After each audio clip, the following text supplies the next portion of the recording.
Welcome back to the show. You know what time it is, and we got the one and only. It's attorney James Murphy. Somebody roll that beautiful intro.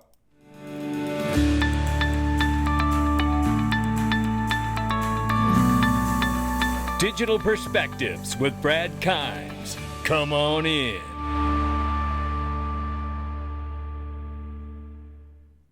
Welcome back to the show. As promised, metal on man James Murphy's in the house. How you doing, man? I'm doing fantastic, Bradley. It's always great to be with you. We got so much to talk about. This is going to be fun. We really do have a lot to talk about because the SEC is on a carpet bombing plan when it comes to crypto companies. My goodness, crypto.com, Cumberland DRW, Bitnomial, Ripple appeal. You tell me where you want to start.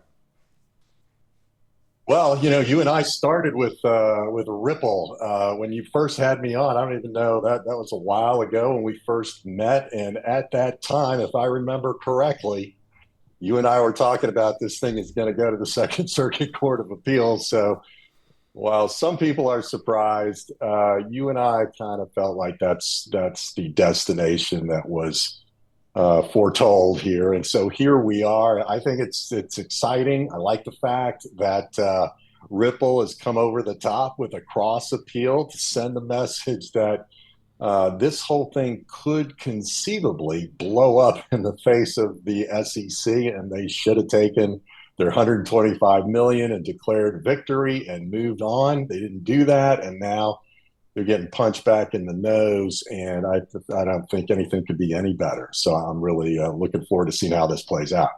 Me too. And to your point about all of this, it's like when I look at it and I'm like, yeah, I think they probably should have took that 125 million because this cross appeal sets up quite a beautiful argument that you've laid out here for people to understand. And now, just to recap, the SEC believes that these are investment contracts that were sold on the back end to the customers they had, the institutional clients they had.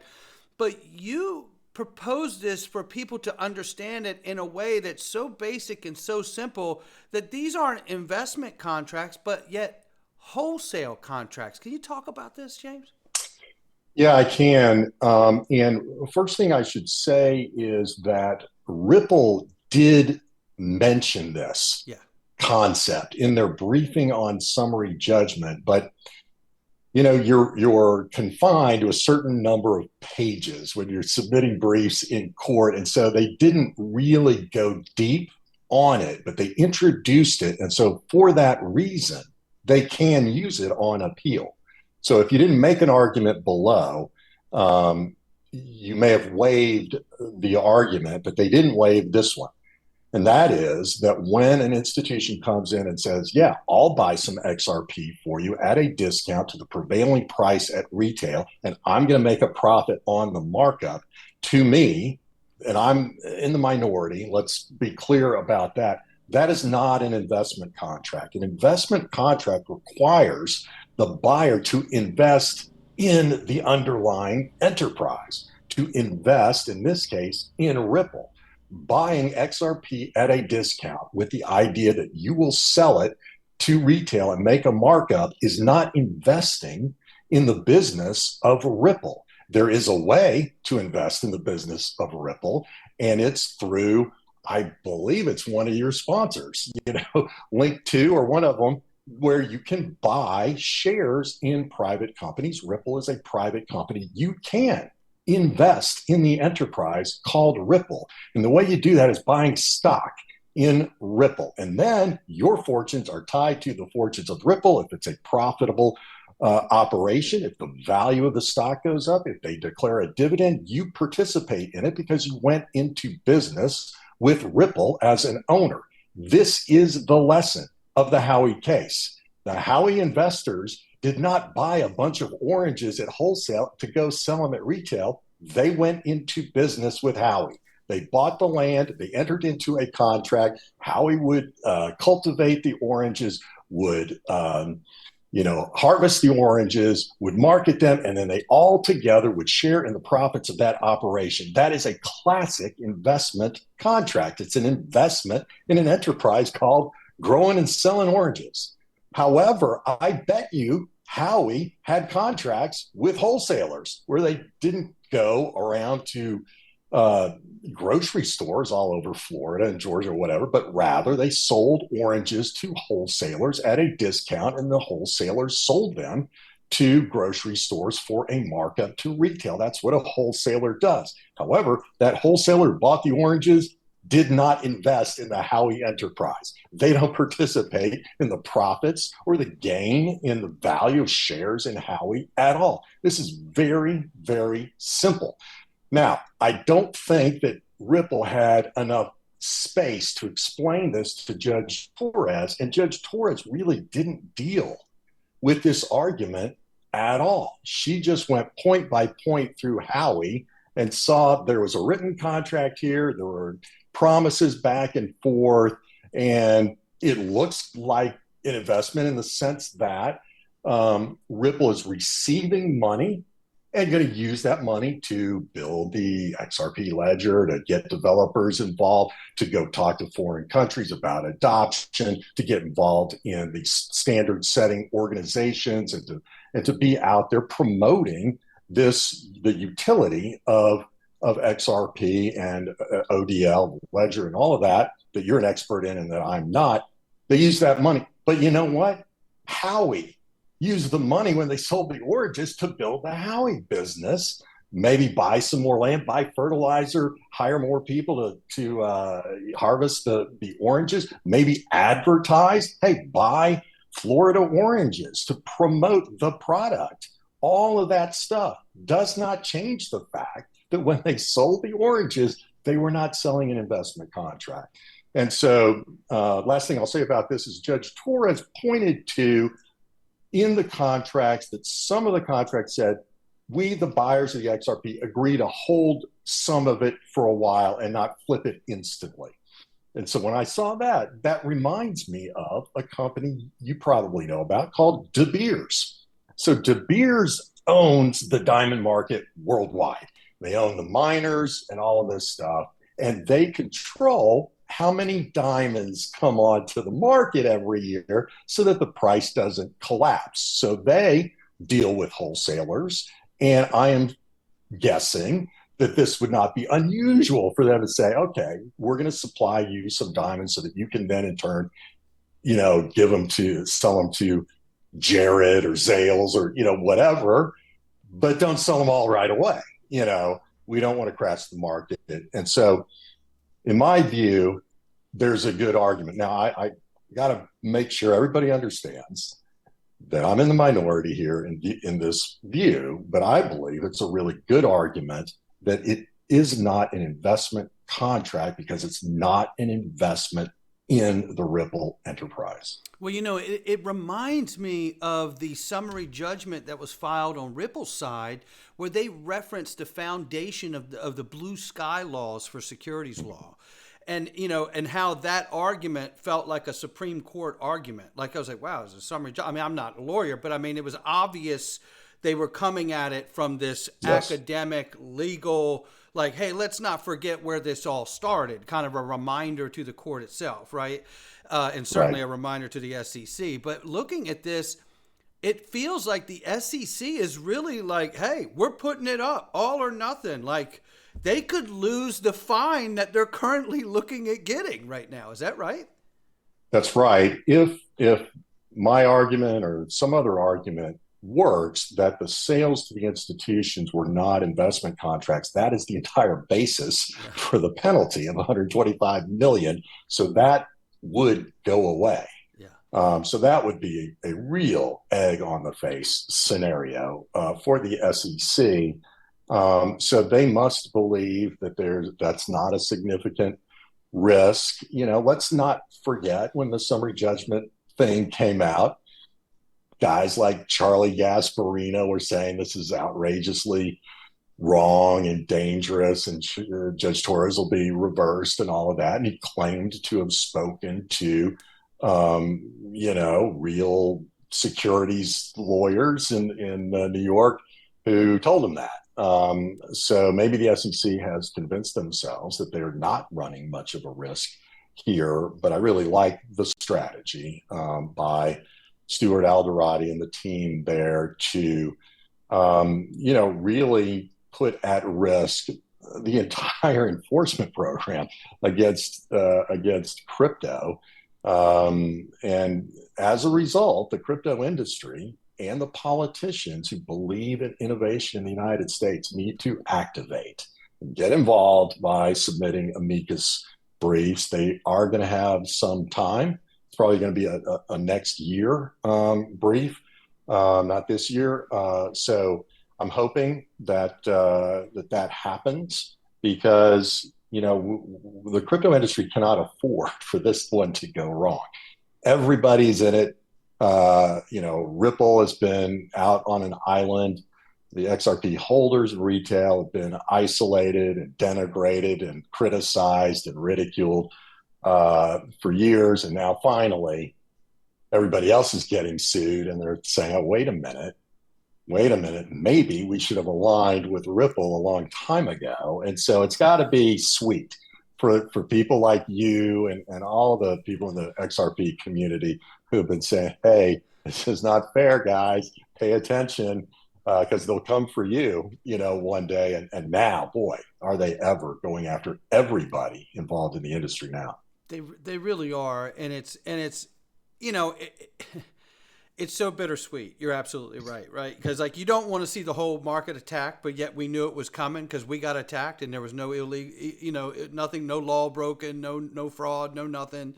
So we did have an early sign that we were targeted. Now, there was a lot of work done in the early days to present, it's a bank coin, it's a crap coin, So then there was the tribalism of this early nascent market to go along with it. It's funny because, the rest of the market, especially Bitcoin Maxi, they thought they were sitting in bleacher seats watching a horrible game, and then they found out they were actually in the same league, right? It was like, no, you just haven't started your game yet. So now we're in this thing, and we are in this thing together. And, for those that don't know in the audience, I hold Bitcoin, I hold XRP, I hold a lot of other things, and I do believe in this space broadly, but there has been a carpet bombing from the SEC just in the last week and a half, James. Crypto.com, Bitnomial, let's talk about that. Cumberland DRW, and of course Ripple, but let's talk about the other cases here too. Yeah. It's interesting, and it coincides with that guy who was the head of enforcement, Gerber Gruhl, quitting to go to a big law firm. And, on the same day that they filed the appeal in Ripple, and then this torrent of new stuff coming out. I would say with that DRW, the subsidiary is called Cumberland, but DRW is a major player that's been around for 30 years. A lot of people have never heard of them because their area was the commodities market. They're in Chicago, and they were a liquidity provider, a market maker in the commodities world.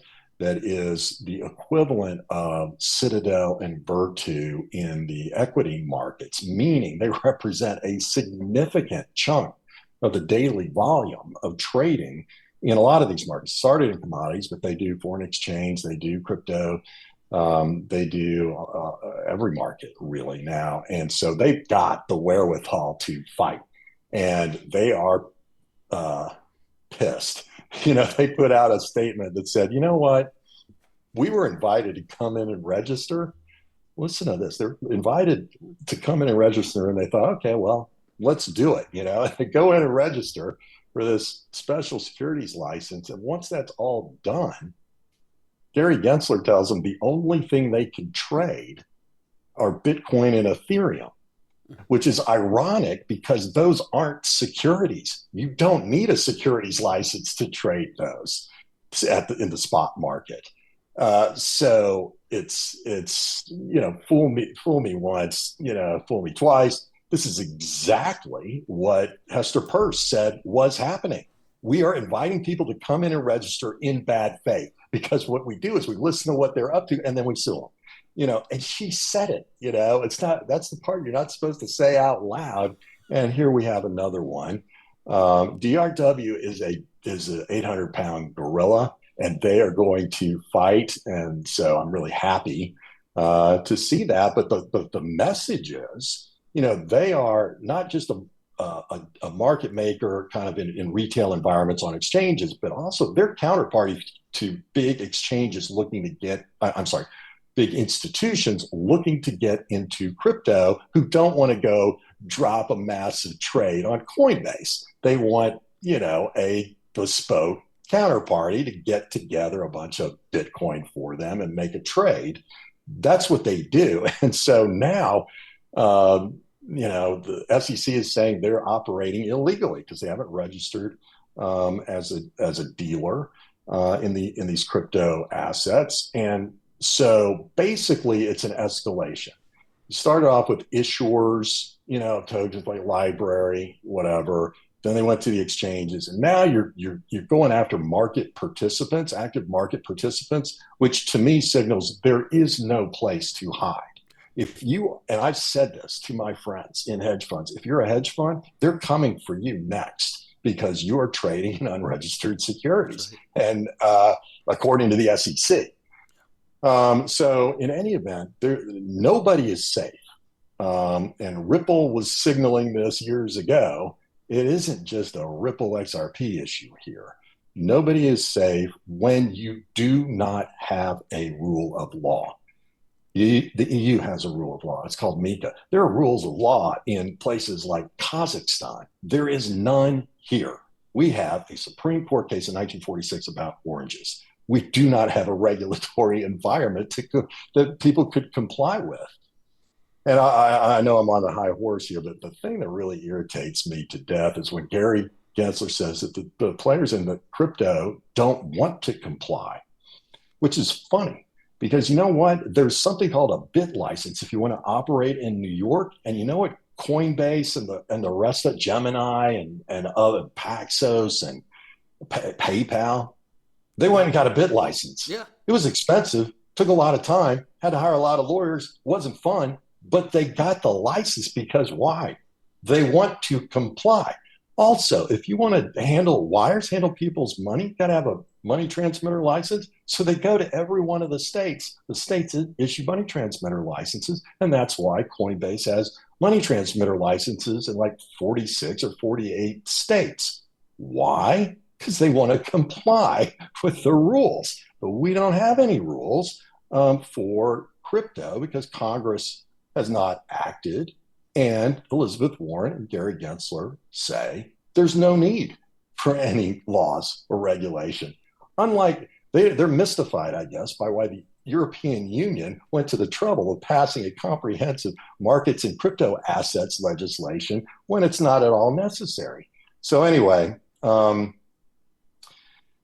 that's why you have these lawsuits coming out of the blue and people just saying, whoa, how did this happen? What's going on here? It's because one man decides who they're going to go after, how they're going to escalate their war, and he is not constrained by any rules passed by Congress. And I think it just speaks so loudly that the dissension inside of the SEC is now making its way to mainstream media news, with Mark Udea making a big point of it yesterday.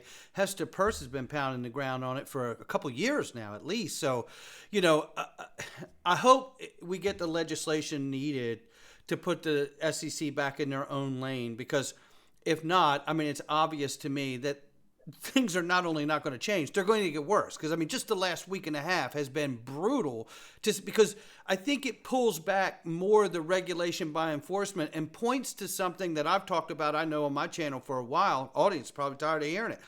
But it's the central bottleneck of cryptocurrency and digital assets. And that is the exchanges. And that's why they're going after the exchanges. It also is USD Tether, which we have not seen the U.S. make a statement about USD Tether. But the EU and MiCA regulations has, and they said it doesn't qualify as a stable coin. And in fact, Coinbase has said to all of their EU customers, starting in November to December 30th of this year, we're delisting anything except EuroC from stable Circle, and then USDC from Circle, basically, is what they're doing. And I have to think that something like that's going to mirror here in the United States. But USD Tether is holding more bonds than Germany does right now. But they Right. also told us in 23 that they are partnered with the FBI, which is a domestic organization for the United States. So what are they doing? Partner with a country outside of the U.S. or a company outside of the U.S. And they're also partnered with the Secret Service, according to Paulo Arduino. So that sounds like something's been regulatory captured to me for at least the last couple years. I don't know where this goes. What does USD Tether look like to you in this unclear legal landscape right now, James? I don't know. It's funny. Was it Maxine Waters or something that said, "Yeah, I'm in favor of having stablecoin legislation now." When you and I, you've got to have no memory in order to just go along with what you see in the news these days. Maxine Waters is the one who stopped the stablecoin legislation right at the 11th hour, and I remember McHenry was just kind of shocked. You could see the shock on his face, like, what just happened? We had a deal. So we need legislation here. I have some concern. This is going to sound crazy, but it's possible that they could come up with legislation saying only banks can issue stablecoins. I mean, when you see what they've done to Custodia, they want the banks to control everything. The traditional banks, the banks that they're in bed with, the banks that supply the directors to sit on the various boards of the regional Federal Reserve banks. I don't have a comment on USDT specifically. All I can say is I've been in representing financial services companies for over 35 years.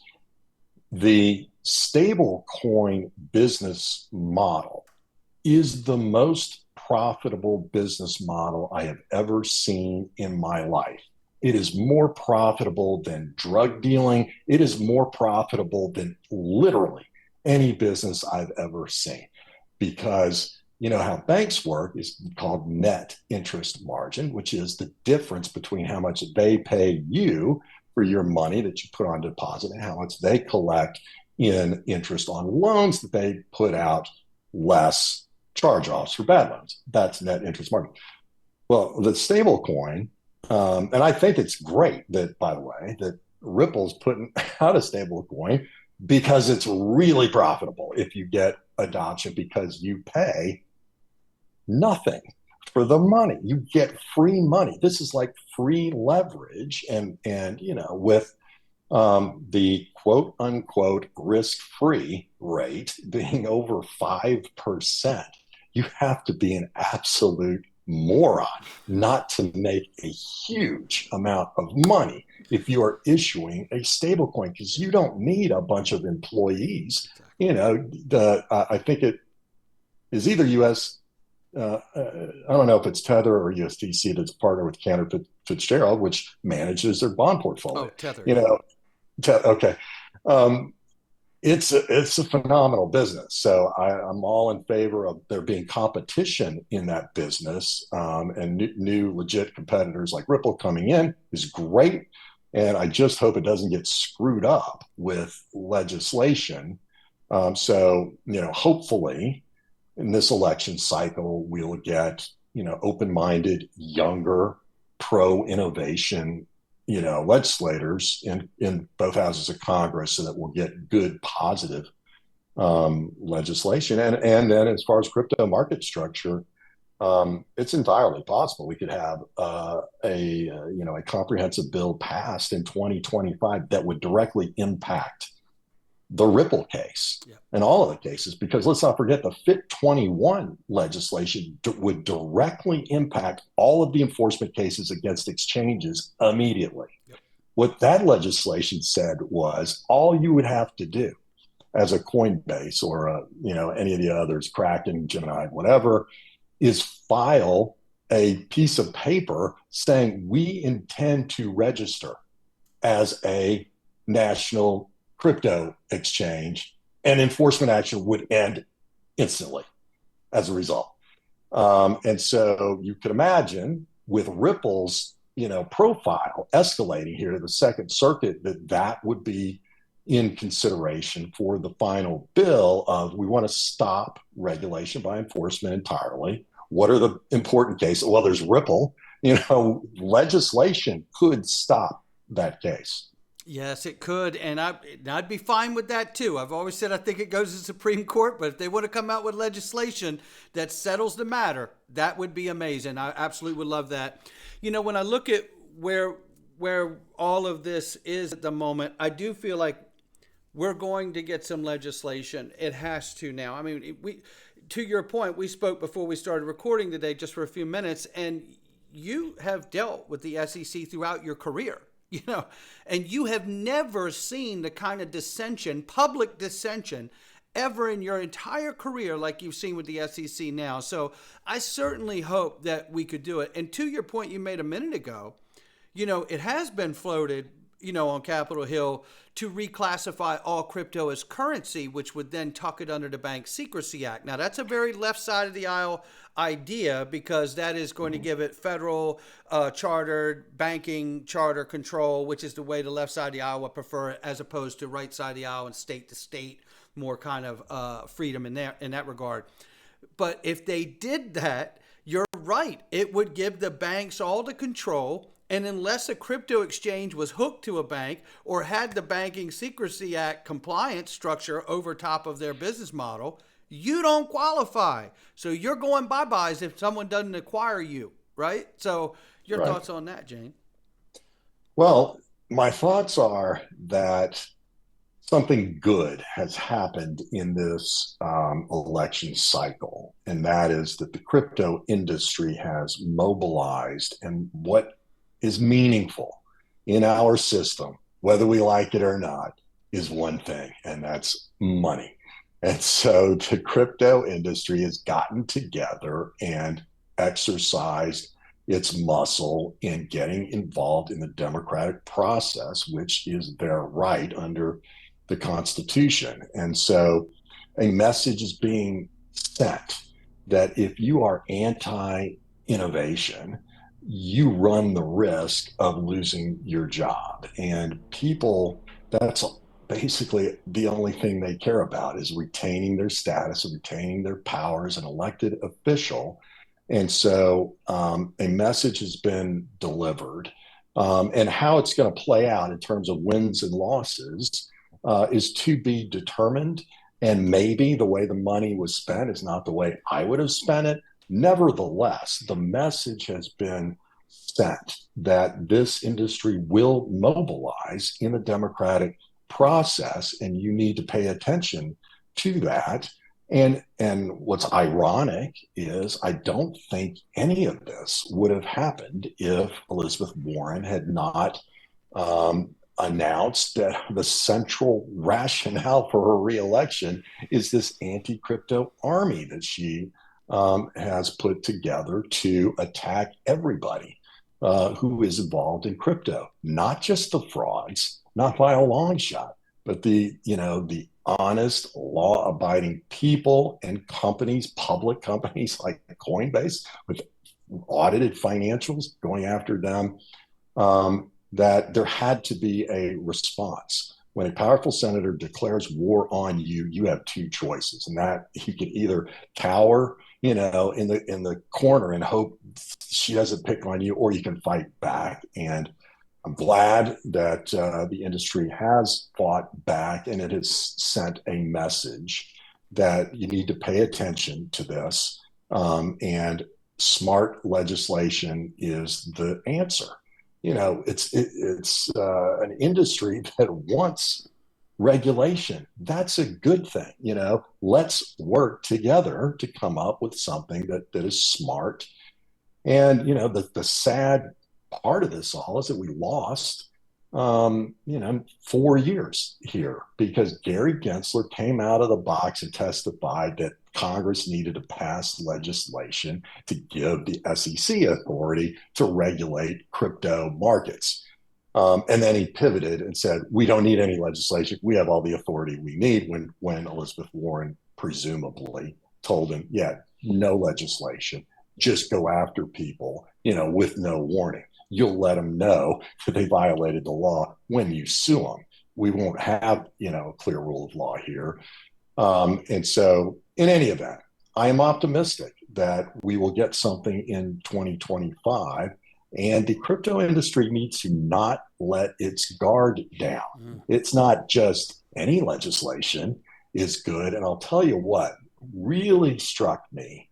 I'll finish with the answer with this is when I was at Consensus in Austin, and Hester Peirce was speaking, she made a real point of saying, listen, crypto industry, make sure that in your negotiations with Congress about legislation, that you do not give up your privacy rights. Yes. And I thought that was an oddly specific warning that she knew that she's in the mix of what's being discussed. And she gave that warning for a reason. And we need to take that to heart and watch that process very, very carefully. And what comes out in the end in the sausage making is something that we can live with, and that we don't forfeit rights, of freedom that we have under our Constitution. So well said. And, I want to remind people, speaking about the anti-crypto general, Senator Warren, she also wants a federally issued central bank digital currency to control all of us. And then you're one step away from connecting it to a social credit score, and you don't have America anymore. What you have now is China, right? And a communist China at that. And it's quite terrifying that somebody could be a senator and push for something like that in this country. But I also want to remind everybody that in 4 days, there'll be the first debate with John Deaton, who will be the next senator of Massachusetts, and that'll be October 15th, and then there'll be a second one following on the 17th. And I want to encourage everybody to watch those debates. I may even live stream the damn thing so we can just get a party about it here. But you also were so compelled back in the early days here to start a super PAC for John Deaton. And how can people still contribute and help out when it comes to that front, James? Yeah, well, the way to think about this is the first thing to do is to max out to John's campaign, johndeatonforsenate.com. And if you've done that first, then individuals and companies in the United States can contribute to the super PAC that I founded called the Commonwealth Unity Fund.com, and you can contribute crypto to it.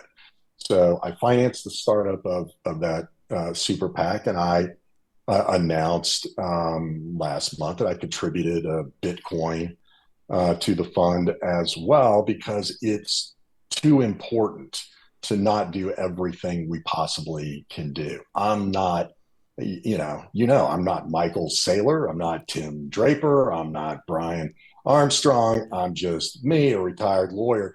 And I've got to do everything I can possibly do to support John, because he will fight for freedom. And I have a concern that freedom that we've taken for granted in our lifetimes is under attack, and the freedom of speech in particular, and all of this debanking that's going on, the use of weaponization of the federal government against people who engage in legal activities is a real concern. It should be a concern to every American.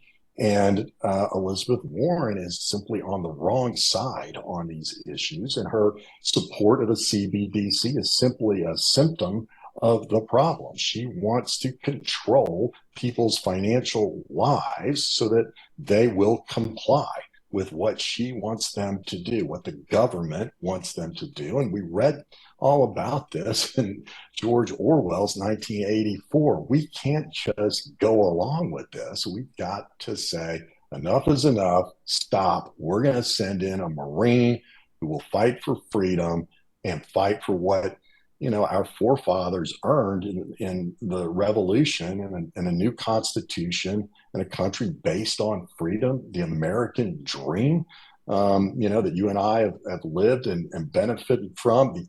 The absolute critical element the American dream is freedom. You cannot have the American dream without freedom. And the freedoms are God given, but guaranteed to us in the Constitution. And every politician is supposed to sign up for defending the Constitution against enemies, foreign and domestic. Well, I trust John to do that. And I don't like what I've seen from Elizabeth Warren on that score. And that's why I got involved. That's why I've gotten involved financially and doing everything I possibly can to promote John's candidacy. And you know we're right there with you, and God bless you Yes. for feeling, you know, that you had to act on it, right? Because it really, that's the difference maker right there. And John Deaton as well. We're fully behind it. We're going to do whatever we can. We're not stopping till we get him there, till we say John Deaton is the next senator of Massachusetts. The end. That's where we're going. That's the goal. We got time for nothing else. Single issue voter this time around, right? You know, it's an American patriot. We want our country back, and it's time to do it right now. So, James Murphy, thank you so much for being here, man. Thanks, Brad. It's always fun. I look forward to us getting together in person. We got a lot in common, and I always enjoy our conversations. It's always a pleasure, and it'll be sooner rather than later, my friend. Thank you for being here. Absolutely.